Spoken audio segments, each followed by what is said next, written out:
People with borderline personality disorder experience chronic feelings of emptiness. They often become involved in a series of highly unstable relationships. They are irrational and have a pathological fear of abandonment. In this segment, observe the pattern of Becky's relationships and note the way that she has learned to cope with her limitations. It's like I feed off of physical contact. And I know the whole thing about babies needing to be touched when they're little, and there's that whole thing. So my feeling probably isn't uncommon, but to me it's just completely overwhelming. It's like I'm a very touchy-feely person if you're in my little circle or whatever, but if I don't get that physical contact, that's another trigger. I'll start to go off into one of my cutting phases. It's easier to just be unhappy, because to be happy opens yourself up to, if you're happy about a relationship, then that person could turn around and make a rude comment or break up with you or whatever. And if I think that they're being dishonest with me or that they're going to leave, I start to phase them out so that when they do leave, it's not like you're being ripped up inside again. It doesn't matter if they're actually leaving. We can be at a store and I lose track of them. I can't see them anymore. And I absolutely just flip out. I can't breathe. I can't be around people. I hate crowds. Crowds just freak me out. And if I lose the person I'm with, then it just is compounded by 100,000. And then when I find them, I'm not very nice. Where the hell were you? And all sorts of profanities. And then once I calm down, I apologize and realize I was being irrational, but couldn't see that in the moment.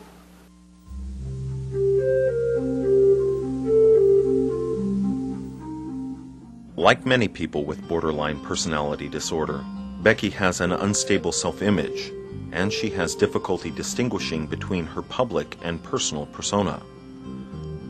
Becky is a highly articulate woman, and therapy has helped her to become more aware of the challenges she faces.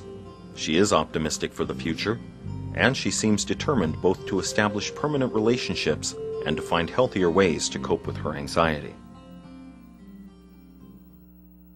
I don't know really who I am. I'm trying to find out. I know that I'm someone that cares about people.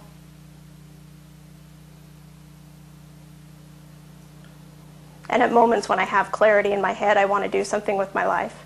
Take all the energy that I spend being unhappy and using self-destructive methods for coping. I want to take that energy and do something productive.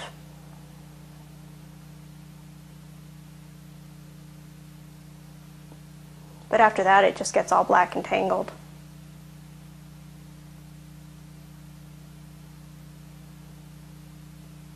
Confused with who you are and what you think you are. When I'm out and about, I have a face that I let everybody see, and that's, it's not overly happy, but I'll smile and make the small talk and play the politics and just be very nice and congenial, and everyone thinks that you're just wonderful, that you're on this straight path and you couldn't do anything wrong. And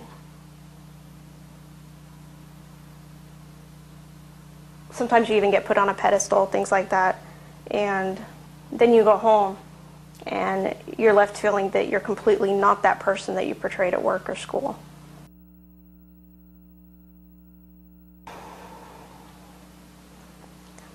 I hope that I learn enough to be able to cope and deal with my own demons, that I won't need medication, that I won't need therapy, that I'll be able to use what I've learned and what I've been through to turn around and help other people. I don't want to end up being 40 or 50 and look back and go, where did my life go? I spent all this time being miserable. And instead of sitting here complaining about all the things that are wrong, why don't I do something productive with that energy? And I'm getting better. I'm getting better at it. I have a friend that I've had for 5 years, so he made it past the 2-year mark. I'm proud of that.